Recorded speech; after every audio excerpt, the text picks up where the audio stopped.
दोस्तों आज हम एक्सप्लेन करने वाले हैं हाल ही में एक कमाल की movie Dominic and the ladies purse को, जो आपको जरूर पसंद आएगी। इसलिए वीडियो को अभी लाइक कर दीजिए। हम चलिए कहानी शुरू करते हैं। तो मूवी की शुरुआत शहर भर में लगे पोस्टर को दिखाते हुए होती है। पोस्टर पर लिखा था कि हमें अपनी डिटेक्टिव एजेंसी के लिए एक हेल्पर की जरूरत है। ये नोटिस पढ़कर विकी नाम का एक लड़का उस पर लिखे पते पर पहुंच जाता है, जहां हम डोमिनिक को देखते हैं जो इस एजेंसी का मालिक है। विकी के आवाज देने पर डोमिनिक बाहर आता है और उससे यहाँ आने की वजह पूछता है। तो विकी उसे एडवर्टाइजमेंट के बारे में बताते हुए कहता है कि सर मुझे आपके साथ काम करना है। तब थोड़ा सोचने के बाद डोमिनिक उसे अपने यहाँ जॉब पर रखते हुए कहता है कि चलो बाकी बातें बाद में करेंगे, मेरे पास एक बहुत जरूरी केस आया है, उसी सिलसिले में हमें कहीं चलना है। इतना कहकर डोमिनिक उसे एक होटल में ले जाता है, जहाँ वो खाने का ऑर्डर देने लगता है। तब विकी उसे पूछता है कि सर आपने मुझसे बिना कोई सवाल पूछे जॉब पर कैसे रख लिया, जिसके जवाब में डोमिनिक उसे कहता है कि ये काफी अच्छा सवाल है, अब तुम मेरी बात को ध्यान से सुनना, ये बाद में भी तुम्हारे काम आएगी। तुम्हारी आंखों के नीचे डार्क सर्कल है, इसका मतलब तुम रात में लेट सोते हो, जो एक डिटेक्टिव के लिए अच्छी बात है। दूसरा, तुम्हारे बैग पर एयरपोर्ट का टैग लगा हुआ है, यानी कि तुम अभी अभी किसी फॉरेन ट्रिप से होकर आए हो। तुमने कपड़े भी ब्रांडेड पहने हैं, इसका मतलब है कि तुम्हें पैसों का लालच नहीं है, बल्कि तुम इस काम को लेकर पैशनेट हो, इसलिए तुम मेरे पास आए हो। और लास्ट में तुम्हारे पास बाइक है, जबकि मेरी कार खराब हो चुकी है, इसलिए आगे के केसेस के लिए तुम्हारे साथ मैं तुम्हारी बाइक पर ही चलूंगा। डोमिनिक का ये हुनर देखकर विक्की उसका टोटल फैन बन जाता है। साथ ही वो उसे बताता है कि सर मैं कुछ दिनों के अंदर कनाडा जाने वाला हूँ, मगर जाने से पहले मेरे पास काफी टाइम बाकी था, इसलिए इस जॉब के ऑफर को देखकर मैं आपके पास आ गया। फिर जल्द ही ये दोनों एक बस स्टैंड पर आकर किसी का इंतजार करने लगते हैं। तभी एक आदमी गलती से आकर डोमिनिक से टकरा जाता है, जिस वजह से उसका पर्स वहीं नीचे गिर जाता है। तब डोमिनिक माफी मांगते हुए वो पर्स उठाकर उसे वापस कर देता है। यहाँ हमें पता चलता है कि डोमिनिक किसी सोमन नाम के आदमी का पीछा कर रहा है। इसी बीच विक्की उससे पूछता है कि सर मैंने आपके घर में एक फोटो को देखा था जिसमें आप पुलिस की वर्दी पहने हुए थे। ये सुनकर डोमिनिक मजाक करते हुए उसे बताता है कि हाँ, मैं पहले सीईओ था, मेरे काम के प्रति जिम्मेदारी और सीनियोरिटी को देखकर डिपार्टमेंट वाले मुझे मेडल की जगह ट्रांसफर देने लग गए थे। फिर एक दिन मैंने सोचा क्यों डिपार्टमेंट वालों को इतना कष्ट दूं, इसलिए मैंने अपनी जॉब से ही रिजाइन कर दिया। खैर जल्दी सोमन का पीछा करते हुए ये लोग एक होटल में जा पहुंचते हैं, जहां डोमिनिक विकी को बताता है कि तुम यहीं रहना, ये काफी खतरनाक केस है, अगर मैं 15 मिनट में बाहर ना आ पाऊं तो तुम पास के पुलिस स्टेशन में जाकर कोड रेड बोल देना। ये बोलकर वो सोमन के रूम में घुस जाता है, जहाँ सोमन किसी दूसरी महिला के साथ इश्क लड़ा रहा था। डोमिनिक उसे बताता है कि मैं एक डिटेक्टिव हूँ और तुम्हारी वाइफ को तुम पर शक है, इसलिए उसने मुझे हायर किया था। ये सुन सोमन काफी डर जाता है और डोमिनिक को कुछ रुपए देकर इस बात को यह दबाने के लिए कहता है। फिर थोड़ी देर में डोमिनिक वहाँ से बाहर निकलता है जैसे वहाँ कुछ भी हुआ ना हो। खैर फिर वहाँ से बाहर निकलकर डोमिनिक अपने दोस्त स्वामी को कॉल करके ये सब बता देता है। तो स्वामी उसे मजाक करते हुए कहता है कि भाई तू कैसा आदमी है, उसकी बीवी ने तुझे तो हायर किया था और तू उसी को धोखा दे रहा है। जिस पर डोमिनिक उसे बताता है कि ऐसा तो कुछ भी नहीं है, मुझे तो बस कुछ दिनों से इस आदमी पर शक था, इसलिए मैंने इसका पीछा करना चालू कर दिया और किस्मत भी देखो मेरी, मछली जाल में फंस भी गई। यहाँ हम समझ पाते हैं कि इतना ज्यादा टैलेंट होने के बावजूद भी डोमिनिक को अपने रोज के खर्चे चलाने के लिए ये छोटे मोटे फ्रॉड करने पड़ते हैं। आगे हमें पता चलता है कि डोमिनिक असल में माधुरी नाम की एक लेडी के यहाँ रेंट पर रहता है, लेकिन खराब हालतों के चलते डोमिनिक ने कई महीनों से उसका किराया नहीं भरा था। खैर डोमिनिक के घर आते माधुरी उसे बताती है कि आज जब मैं हॉस्पिटल गई थी तो मुझे वहाँ एक पर्स मिला जिसमें कुछ रुपए हैं, तुम मेरे लिए इस लड़की को ढूंढ दो और उसे उसका पर्स वापस कर दो, बदले में मैं तुम्हारा बकाया किराया माफ कर दूंगी। ये सुन डोमिनिक उस पर्स को लेकर अपने कमरे में चला जाता है। पर्स को चेक करने पर डोमिनिक को उसमें कुछ पैसे, एक मेमोरी कार्ड और कुछ फटे हुए कागज के टुकड़े मिलते हैं। इसलिए डोमिनिक सबसे पहले मेमोरी कार्ड को चेक करने लगता है, लेकिन पासवर्ड प्रोटेक्टेड होने की वजह से वो ऐसा नहीं कर पाता। इसलिए डोमिनिक एक एक करके कागज के उन टुकड़ों को ऐलान करने लगता है, जिससे उसे पता चलता है कि ये एक बैंक का कागज है। फिर डोमिनिक बैंक के मैनेजर को कॉल करके इसके बारे में पूछता है, जहां मैनेजर बताता है कि सर यह अकाउंट किसी पूजा नाम की लड़की का है। जल्दी डोमिनिक बैंक के मैनेजर से पूजा का पता लेकर उसे पर्स देने के लिए उसके घर पहुंच जाता है। हालांकि घर पर उसे पूजा की जगह उसकी दोस्त रम्या मिलती है। रम्या के पूछने पर डोमिनिक उसे सारी कहानी बताकर पर्स देने के लिए पूजा को बुलाने के लिए कहता है, लेकिन यहाँ रम्या उसे एक शॉकिंग न्यूज बताती है कि सर हम खुद पिछले 4 दिनों से पूजा को ढूंढ रहे हैं मगर उसका कुछ भी पता नहीं चल रहा, इसलिए हमने पुलिस में भी रिपोर्ट लिखवाई थी लेकिन अभी तक उसका कुछ भी पता नहीं चला है। ये सुन डोमिनिक घर के अंदर घुसकर पूजा की फोटोज को देखने लगता है और रम्या से पूछता है कि क्या पूजा किसी के साथ रिलेशन में थी। इस पर रम्या उसे बताते है कि आज से 2 साल पहले वो कार्तिक नाम के लड़के के साथ रिलेशन में थी मगर फिर उनका ब्रेकअप हो गया और पिछले कुछ दिनों से एलबी नाम का एक लड़का पूजा को फॉलो करके उसको तंग करता था। पिछले हफ्ते उसने हमारे फ्लैट पर आकर पूजा को धमकाने की भी कोशिश की थी। आगे रम्या उसे बताते हैं कि सर गायब होने से पहले पूजा कुछ टेंस दिखाई दे रही थी, इसलिए मैंने उससे पूछा भी था कि क्या हुआ। तब उसने मुझे बताया भी था कि आज मैं 2 साल बाद कार्तिक से मिलने जा रही हूँ। इस पर डोमिनिक उससे कार्तिक का एड्रेस मांगता है लेकिन रम्या के पास उसका कोई एड्रेस नहीं था। फिर डोमिनिक ये सारी बात जाकर माधुरी को बताता है मगर माधुरी उसे कहती है कि चाहे जो भी हो जाए मेरे लिए तुम उस लड़की को ढूंढो, बदले में मैं तुम्हारा पुराना कर्जा भी माफ कर दूंगी। दरअसल कुछ समय पहले माधुरी का लड़का भी ऐसे ही गायब हो गया था, इसलिए वो इस दर्द को समझती है और अब वो नहीं चाहती थी कि उनकी गलती की वजह से एक और इंसान गायब हो जाए। तब डोमिनिक और विकी पूजा को ढूंढने के लिए मान जाते हैं। फिर पूजा की खोज में डोमिनिक सबसे पहले एल्बी के पास जाता है और उससे पूछता है कि मैंने सुना है तुम पूजा को परेशान करते हो। ये सुनकर एल्बी और उसके दोस्त डोमिनिक पर हमला कर देते हैं लेकिन डोमिनिक उल्टा उन्हीं को ढो डालता है मगर ये लड़ाई होते हुए पुलिस देख लेती है और पुलिस को देखते ही एल्बी और उसके दोस्त वहाँ से भाग जाते हैं लेकिन पुलिस वाले डोमिनिक और विकी को अरेस्ट कर लेते हैं। फिर थाने में एक इंस्पेक्टर विकी के पास आकर उसे समझाता है कि तुम इस डोमिनिक से दूर रहो, इसने झूठे डॉक्यूमेंट्स देकर पुलिस फोर्स ज्वाइन किया था और ये किसी के साथ भी फ्रॉड कर सकता है। खैर फिर जल्दी माधुरी आकर दोनों को थाने से निकाल लेती है। फिर घर वापस आने के बाद डोमिनिक, विकी और माधुरी तीनों मिलकर उस मेमोरी कार्ड को अनलॉक करने की काफी कोशिश करते हैं मगर इतना ट्राई करने के बाद भी वो मेमोरी कार्ड अनलॉक नहीं होता। हालांकि कुछ समय बाद डोमिनिक अपना तेज दिमाग लगाता है और एक पासवर्ड डालता है, तब किस्मत से इस बार ये कार्ड अनलॉक हो जाता है। फिर मेमोरी कार्ड देखने पर डोमिनिक को पता चलता है कि आज से 2 साल पहले कार्तिक और पूजा एक होटल में रुके थे।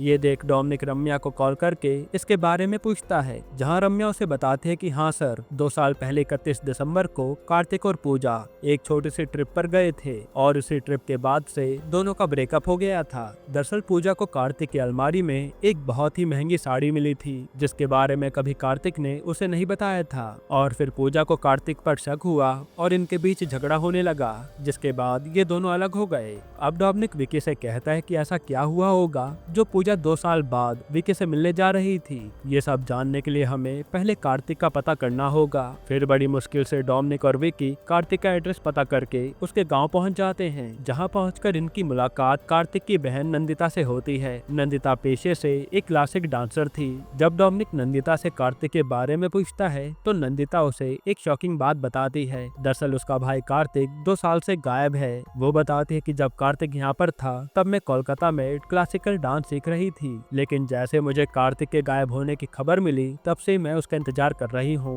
खैर बातों में डोमिनिक को ये पता चल जाता है कि नंदिता एक प्रोग्राम में अपना डांस परफॉर्म करने के लिए कहीं जा रही है, इसलिए मौका देखकर डोमिनिक भी उसके साथ हो लेता है। फिर प्रोग्राम से वापस आते वक्त कुछ लोग नंदिता की गाड़ी के आगे आकर उन्हें रोक लेते हैं, जहां नंदिता उसे बताती है कि इसका नाम जॉन है। मेरे भाई ने इससे कुछ पैसे उधार लिए थे और मैंने इसे कई बार पैसे भी दिए हैं, लेकिन फिर भी ये नहीं मानता और उल्टा मुझे अपने साथ सोने के लिए कहता है। ये सुनकर डोमिनिक को गुस्सा आ जाता है और वो नंदिता की कार से उतरकर जॉन को मार पीट कर वहाँ से भगा देता है। तब ये देख नंदिता उससे पूछती है कि क्या सर आप पहले पुलिस फोर्स में थे। इस पर डोमिनिक उसे बताता है कि हाँ, मुझे कलर ब्लाइंडनेस की प्रॉब्लम थी और मुझे रेड कलर समझ नहीं आता था, इसलिए मैंने झूठे डॉक्यूमेंट्स बनवा कर पुलिस फोर्स तो ज्वाइन कर ली थी, लेकिन एक दिन एक केस के दौरान मैं एक रेड कलर की कार को पहचान नहीं पाया और मैंने एक गलत कलर बता दिया, जिस वजह से मेरी गलती पकड़ी गई और मुझे पुलिस की नौकरी से निकाल दिया गया। फिर वहाँ से निकलकर डोमिनिक अपने दोस्त स्वामी को कॉल करके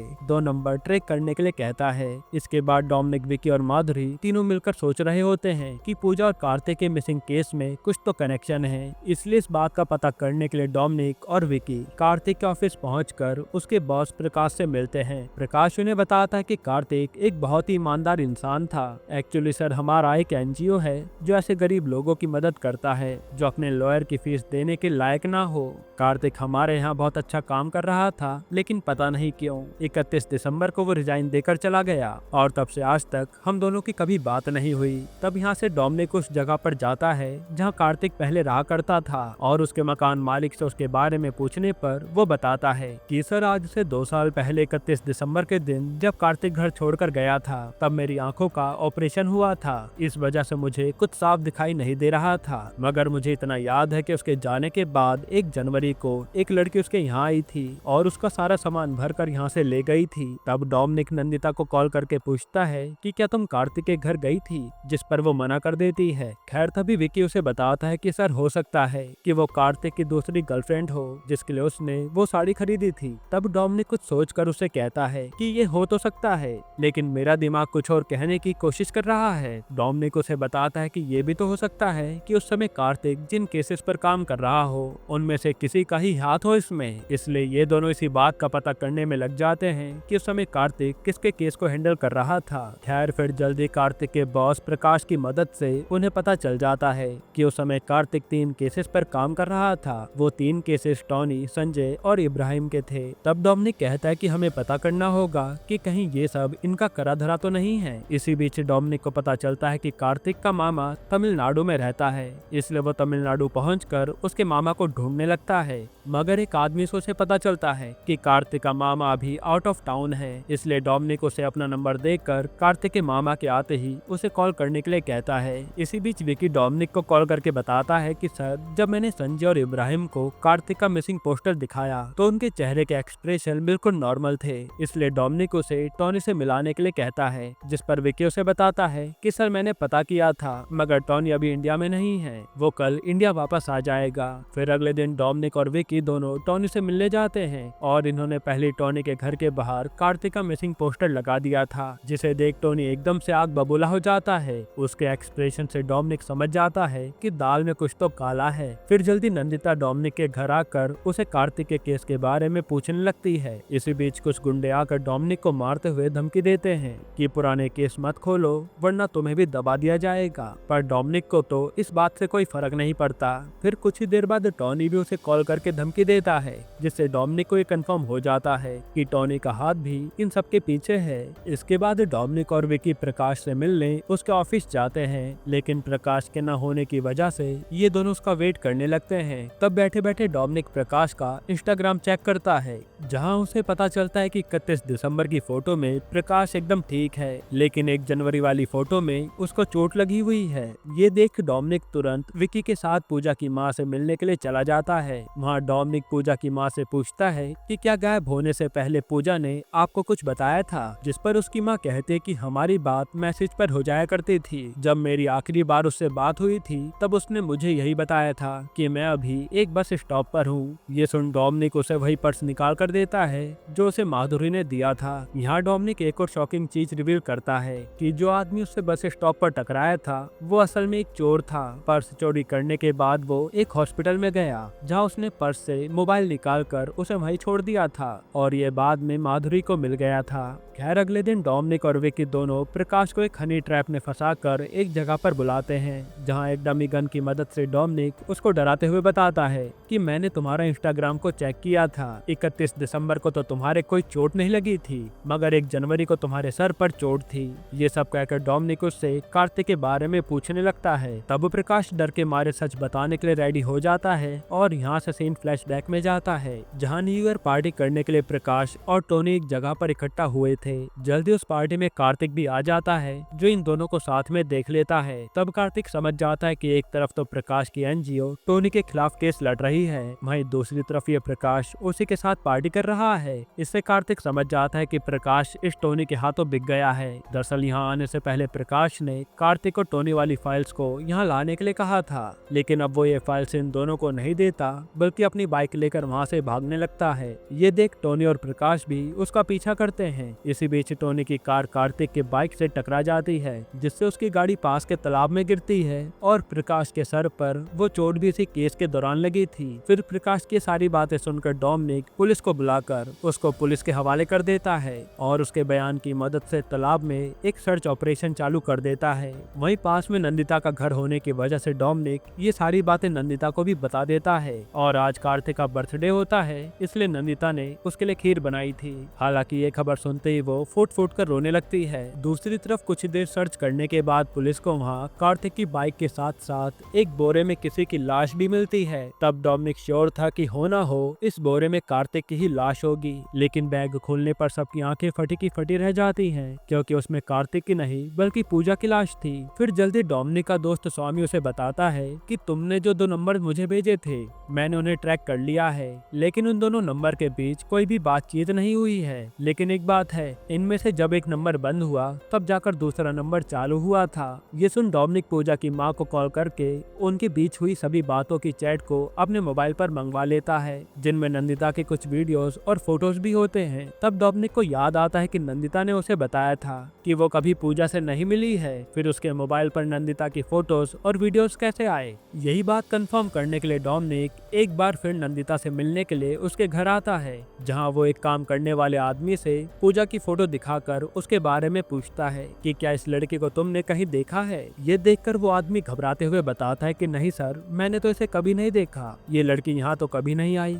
ये सुन डोमिनिक विकी को बाहर खड़ा करके खुद नंदिता से मिलने के लिए अंदर चला जाता है। अंदर जाकर वो नंदिता को बताता है कि हमें तालाब में कार्तिक की लाश नहीं मिली। ये सुनकर नंदिता खुश हो जाती है और वो डोमिनिक से बोलती है कि चलो अच्छा हुआ, एटलीस्ट मेरी बनाई हुई खीर वेस्ट तो नहीं जाएगी, आप यहीं रुकिए, मैं आपके लिए खीर लाती हूँ। ये कहकर नंदिता अंदर चली जाती है। फिर जब वो अपना फ्रिज खोलती है तो उसमें उसी जॉन नाम के बंदे की लाश थी, जो अक्सर नंदिता को परेशान किया करता था। तभी हम फ्लैशबैक में देखते हैं कि नंदिता ने धोखे से उसे अपने घर बुलाकर उसे खीर में जहर मिलाकर खाने के लिए दे दिया था, जिसे खाते उस आदमी की जान चली गई। खैर प्रेजेंट में नंदिता उसी खीर को डोमिनिक के लिए लेकर आती है, जहाँ डोमिनिक उसे कहते हुए मना कर देता है कि मुझे डायबिटीज है, इसलिए मैं कुछ भी मीठा नहीं खाता। इसी बीच वो नंदिता से सवाल करता है कि इन 2 सालों के दौरान तुम्हारे और कार्तिक के बीच कोई बातचीत नहीं हुई, ऐसा क्यों? और दूसरा, कार्तिक का नंबर डीएक्टिवेट होने के बाद ही तुम्हारा नंबर एक्टिवेट हुआ था। एक बात और, तुमने मुझे बताया था कि पूजा से तुम्हारी कभी मुलाकात नहीं हुई है, तो फिर उसके पास तुम्हारी फोटोज और वीडियोस कैसे आए? ठीक उसी वक्त कार्तिक का मामा डोमिनिक को कॉल करके उसे बताते हैं कि मेरा नाम चंद्रशेखर है और मुझे पता चला है कि आप मुझसे बात करना चाहते थे। इस पर डोमिनिक उन्हें बता देता है कि सर, कार्तिक 2 साल से गायब है, इसी सिलसिले में मैं आपसे बात करना चाहता था। ये सुन कार्तिक के मामा उसे बताते हैं कि कार्तिक को बचपन से ही नाटक करना पसंद था, मैंने दोनों को डांस सिखाया था, लेकिन बचपन में ही हार्ट प्रॉब्लम के चलते नंदिता इस दुनिया को छोड़कर चली गई थी और अपनी बहन की मौत की वजह से कार्तिक डिप्रेशन में रहने लगा था। उसी डिप्रेशन में कार्तिक ने अपनी बहन का किरदार निभाना शुरू कर दिया था। ये सुन डोमिनिक को सब समझ आ जाता है और वो नंदिता से कहता है कि तुम्हारा खेल अब खत्म हुआ कार्तिक, तुम नंदिता नहीं कार्तिक हो और तुम अपना जेंडर बदल कर अपनी बहन की आइडेंटिटी लेकर जी रहे हो। दरअसल जब कार्तिक का एक्सीडेंट हुआ था तो वो मरा नहीं था, बल्कि उसने मौका मिलते सर्जरी के द्वारा अपना जेंडर चेंज करवा लिया था ताकि वो अपने पुराने कर्जे से बच सके। लेकिन एक दिन पूजा नंदिता की डांस करते हुए वीडियो देख लेती है, जिससे उसे उस पर शक हो जाता है और जब वो नंदिता से इसके बारे में पूछती है तो वो साफ मना कर देती है। लेकिन जब नंदिता यानी कार्तिक को ये शक हो जाता है कि पूजा ये बात सबको बता देगी, तो इसी को लेकर दोनों के बीच में झगड़ा होने लगता है। तब नंदिता यानी कार्तिक के धक्का देने पर पूजा के सर पर चोट लग जाती है, जिससे उसकी वहीं पर मौत हो जाती है। बाद में नंदिता अपने काम वाले के साथ मिलकर पूजा की लाश को पास के तालाब में फिकवा देती है। अब प्रेजेंट डे में नंदिता अपने काम करने वाले के साथ मिलकर डोमिनिक पर भी हमला कर देती है और डोमिनिक के पेट में चाकू भी मार देती है। लेकिन बाहर बारिश होने की वजह से विकी घर के अंदर आ जाता है और डोमिनिक को इस मुसीबत में देखकर अपनी डमी गन निकालकर दोनों को डराने लगता है। तब वो गन देखकर वो दोनों तो वहाँ से भाग जाते हैं और विकी डोमिनिक को अपने साथ ले जाकर पास के हॉस्पिटल में भर्ती करवा देता है।